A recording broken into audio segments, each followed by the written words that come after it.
Prime minister Indira Gandhi को जिन्होंने मारा उनको इन्होंने 2 साल में फांसी दे दी। क्या इनके लिए कोई फांसी नहीं है? फांसी क्या इनके लिए लाइफ इम्प्रिजनमेंट भी नहीं है? कैसे बीते हैं ये 25 साल? बस अभी भी तड़प तड़प के ही दिन निकाल रहे हैं। ये हम इंसानों की जिंदगी थोड़ा जी रहे हैं। ये तो है नहीं है कि कभी घर में फादर की बात ना चलती हो या ना हो, जिसने कभी कुछ देखा ना हो और फादर ही सब कुछ करते हो। इवन मैं तो स्कूल जाती थी, कॉलेज जाती थी, मैं अपनी गाड़ी में जाती थी, अपनी गाड़ी में आती थी। हमने तो कभी कहीं देखा भी नहीं था ना, कभी हम कभी शॉपिंग करने गए ना कुछ फादर के साथ। और मेरा तो अपने फादर के साथ बहुत ही अटैचमेंट था। एक दिन भी अपने फादर से अलग नहीं हुई थी और एकदम 25 साल हो गया अलग होते हुए, तो महसूस क्यों नहीं करूंगी? वो भी ऐसी मौत, और वो भी मैंने अपने सामने देखी। चलते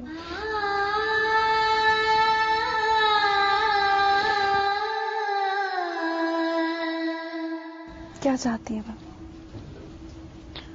मैं तो जस्टिस चाहती हूँ। मैं तो यही चाहती हूँ जैसे मेरे फादर को मारा किया, कम से कम उनको सजाई। अगर ये लोग नहीं ऐसे मौत दे सकते, मेरे हिसाब से तो उनको ऐसे ही मौत देनी चाहिए जैसे मेरे फादर को मारा, ऐसे ही मारे।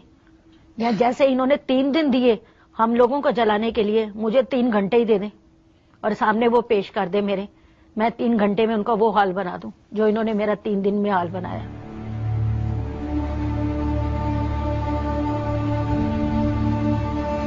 निर्भीत जी की आंखों में जो आंसू हैं, उनसे उनका दर्द और उनकी बातों से उनका गुस्सा साफ झलक रहा है। और शायद ये गुस्सा हम में से किसी के भी दिल में होता अगर हमने वो सब कुछ सहा होता जो इन्होंने सहा है।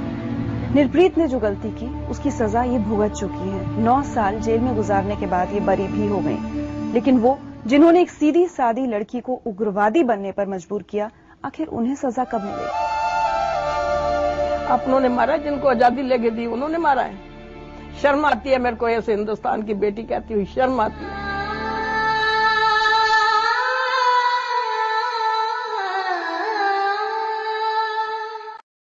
कोई कत्ल करी जाओ, घर जला दिया, बच्चे जला दिए, तो बस आगे चलते बने। इसको कौन कहेगा दंगे है? एक ओंकार सतनाम। 84 में जो हुआ वो वाकई कत्लेआम था, जब हजारों मासूम बेबस लोग बेदर्दी से मार दिए गए। न स्वतंत्रता सेनानियों के परिवारों को बख्शा गया, न फौजियों को।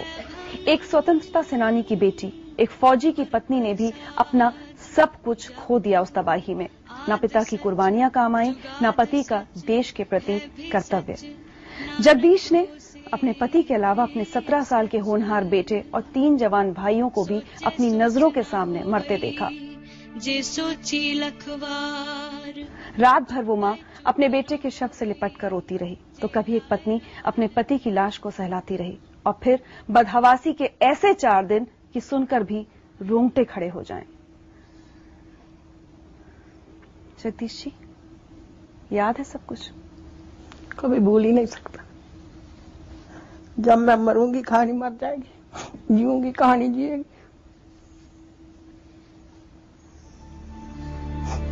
कभी भी भूल नहीं सकती।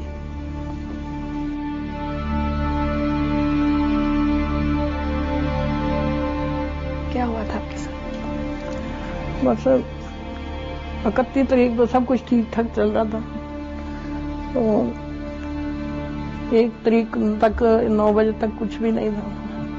हम आराम से बैठे, नाश्ता किया सब रल के, तो टीवी पे देख रहे थे। 9-10 बजे अगली तरफ पार्ट 2 में आग लग गई। तो ये छोटे बच्चे घर में थे, इनको भगा दिया, भी भाग जाओ, पड़ोसियों के घर में भाग जाओ, आप छोटे बच्चे डरेंगे। 3 लड़की थी, ये छोटा सा एक बेटा था, पड़ोसियों के घर में भगा दिया। बस 10-15 मिनट में हमारे घर में वो सब लोग आ गए। आते ही वो जो लड़का खड़ा था उसके द्वाले हो गए, उनके डैडी के द्वाले हो गए। उनका तो ड्राइंग रूम में बिल्कुल सिर फेंक के तो वहाँ ड्राइंग रूम में लटा दिया। लड़का थोड़ा सा भागा, बस वो गया है तो वहीं आग लगा दी, जला दिया। तो फिर जब वो लूटने पटने वाले चले गए आग लगा के, तो मैं भागती फिरती थी कि, और ये पति तो वहां पड़ा ही था मेरे सामने, तो बेटा कहाँ गया। जब मैं भागती भागती गई तो एक ने मेरे को बताया कि बेटा तो वहां वो सामने बेंच जल रहा। जब मैं भागती हुई गई तो उसके एक तो श्वास थे, आग लगाई। मैंने उतनी से आवाज दी, मैं क्या अब मैं तेरी माँ नहीं हूँ, मैं तेरे को सब कुछ बख्शा, अब कलगी वाले के चरणों में लिपटा। अब गुरु नानक का बेटा आया, वाहिगुरु बोल सतनाम बोल। तो मैंने वहाँ बड़ी दवाई दी, कोई मेरे को पानी दो, कोई मैं अपने बेटे के मुंह में पानी डाल दूं। मैंने एक ने जग में पानी लाई, मैं थोड़ा सा मुंह में पानी डाला, 2-3 श्वास लिए तो बस खत्म हो गई कहानी।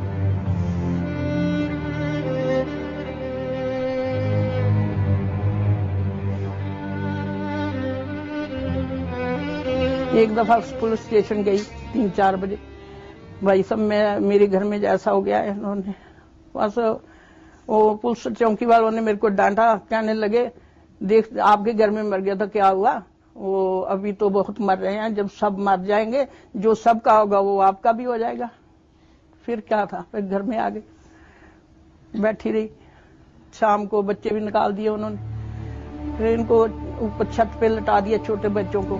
मैं इनको कहा भी जो मेरे को कोई मार भी दे, आप बेटा नीचे मत उतरना। कभी ऊपर जाती थी, बच्चों को देखाती, कभी अपने बेटे के सिर पे हाथ फेर देती, कभी पति के हाथ। तो वाहिगुरु का जाप करती फिरती रहती। 3 तारीख को इंदिरा गांधी जी का संस्कार हो गया, तब बाद में उनको निकाल के सारे घर का सामान ऊपर डाल के तो संस्कार, जब संस्कार करने लगे तो मेरे को उन्होंने छुपा रखा था। मैं कहा मैं गुरु गोबिंद सिंह की बेटी हूँ, मैं छुप के नहीं बैठूं, मैंने अरदास करनी है, सिख की अरदास है, अंतिम संस्कार मैं करूंगी अरदास।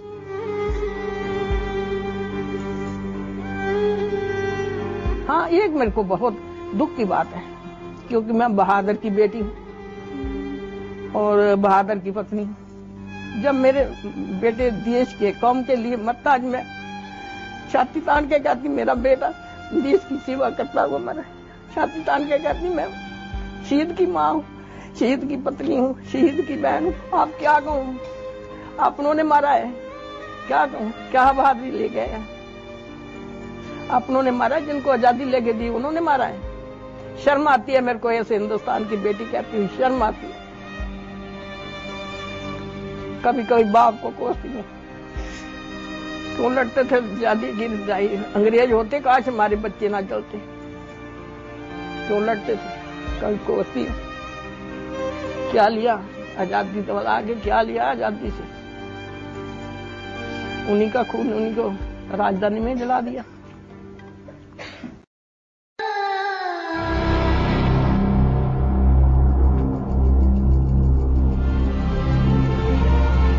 के दंगों का दर्द भागी कौर आज तक महसूस करती है। सब कुछ छिन गया था उन दंगों में। परिवार के 11 लोग इस तरह से बेरहमी से मार दिए गए कि किसी एक का शव तक नहीं मिला अंतिम संस्कार के लिए। अपनों को बचाने की बहुत कोशिश की थी उन्होंने। सिख होते हुए भी अपने पति के केश काटे, बेटों को लड़कियों के कपड़े पहनाए, लड़कियों जैसे बाल बनाए, छोटे भाई को टीवी के छोटे से डब्बे में छुपाया, लेकिन उनकी तमाम कोशिशें बेकार रही। न पति बचे, न चारों भाई और न ही बाकी रिश्तेदार। माता पिता को दंगाई छोड़ गए थे, लेकिन वो भी सदमे से साल भर में ही गुजर गए। 31 तारीख को लड़ाई हुई, जब तो पथराव होया पहले हमारे मतलब सारे इकट्ठे होके, और वो इधर मस्जिद के आगे इकट्ठे हो गए, उनके भी बंदे पथराव किया, सामने उन्होंने भी लड़ाई करी, इन्होंने भी पत्थर मारे। 2 घंटे तो आमने सामने मुकाबला होता रहा। आई पुलिस कहते सब अपने अपने घरों में चले जाओ। फिर कहते गुरु ग्रंथ साहब जलाना है, तो उसके लिए फिर हमारे सारे सरदार वहाँ भागे भी, हम गुरु ग्रंथ साहब नहीं जलाने देंगे। फिर भी जो गुरु का वो सेवादार था और ग्रंथी था, उनको दोनों को बाल पकड़ के बांध के और फिर आग लगाई, दोनों को गुरु ग्रंथ साहब से जला दिए। वहाँ का ये करके फिर घरों में सब कहते सब अपने अपने घरों में चले जाओ। वहाँ पर घर में गए तो 4 मेरे भाई, हम परिवार एक ही घर में था सारा, 4 मेरे भाई मार दिए और एक मेरा घर वाला, 2 मेरी बहनों के घर वाले, एक भतीजा और एक मेरी भतीजी का घर वाला। ऐसे करके बड़ा जो भाई था हमारा टीवी के खोखे में डाला हुआ था, उसको अंदर डाल दिया। फिर उसमें न पर्चा मारा, वो उसके पेट की आंतरें निकल गई भाई की।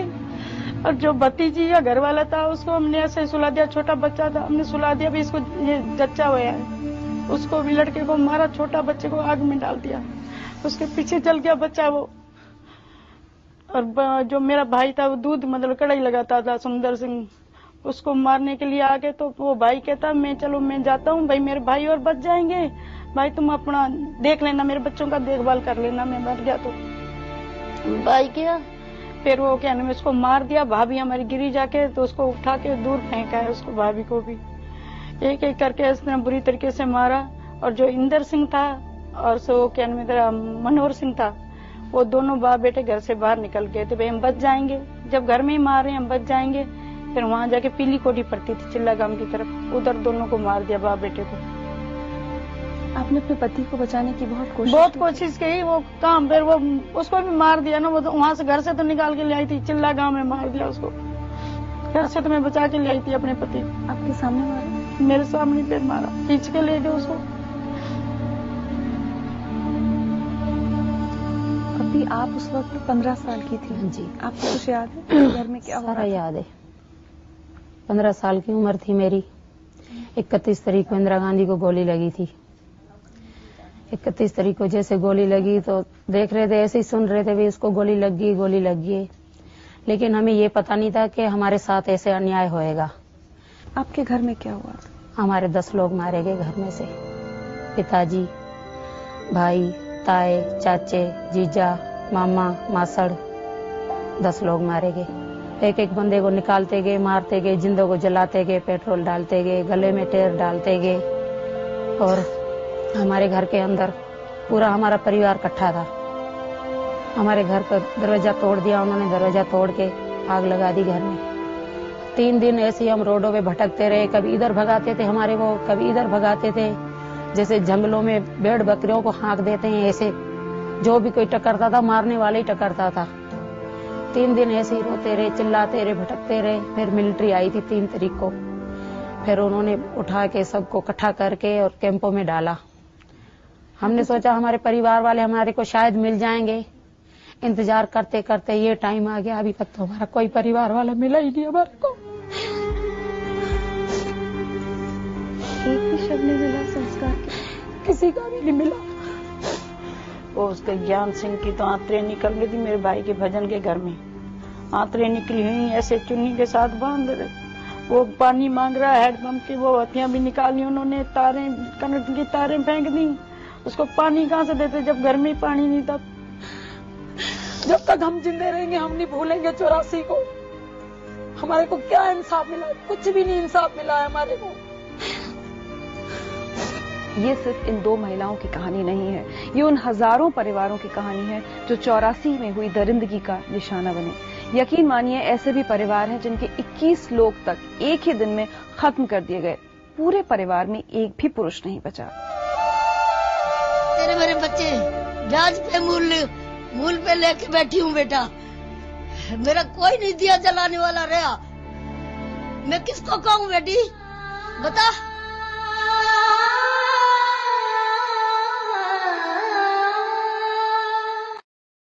जिंदगी लाइव में आज हमारे साथ हैं वो लोग जिन्होंने 25 साल पहले मौत का ऐसा तांडव देखा कि रूह कांप उठे।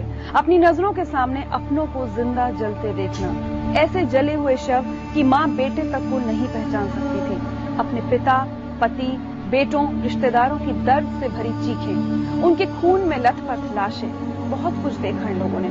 उन 4 दिनों में इतना दर्द कि शायद मौत जिंदगी से बेहतर लगने लगी थी। आज हमारे साथ बहुत से ऐसे लोग हैं जो 84 के दंगों का शिकार बने। हर एक की अपनी अलग कहानी है। 1984 में मैं 7th क्लास में पढ़ता था। मेरे फादर की डेथ हो गई, मेरे चाचा को मार दिया गया, मेरे